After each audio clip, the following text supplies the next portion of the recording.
In a galaxy far, far away, there was a mysterious planet called Dathomir. On this planet, there lived a beautiful Sith apprentice named Asajj Ventress. Asajj was different from other Sith. She had a kind heart and loved creatures of all kinds. She spent her days training with her master, but her heart yearned for something more. One day, she stumbled upon a hidden path in the dense Dathomir forest. Curiosity piqued, she followed the path until she found a secret garden. The garden was filled with the most beautiful and colorful creatures. Butterflies fluttered around, and birds sang sweet melodies. It was a place of peace and tranquility. Asajj was amazed. She had never seen anything like it before. She knew right away that this was a special place, a place where she could learn and grow.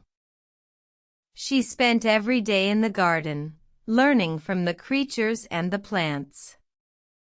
She learned how to heal wounds, how to communicate with the creatures, and how to live in harmony with nature. Asajj's skills improved, and she became stronger and wiser. She began to use her newfound powers for good, helping those in need and protecting the creatures of Dathomir. One day, a group of traders came to Dathomir. They were looking to capture the beautiful creatures of the garden for profit. Asajj knew she had to stop them.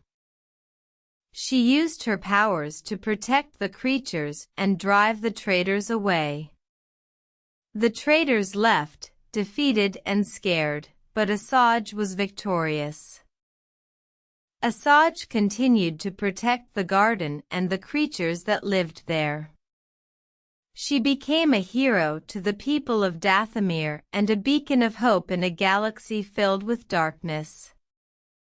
And so, Asajj Ventress's secret garden remained a place of peace and tranquility, a place where a Sith apprentice found her true calling. And Asajj Ventress became a hero, not just a Sith. The end.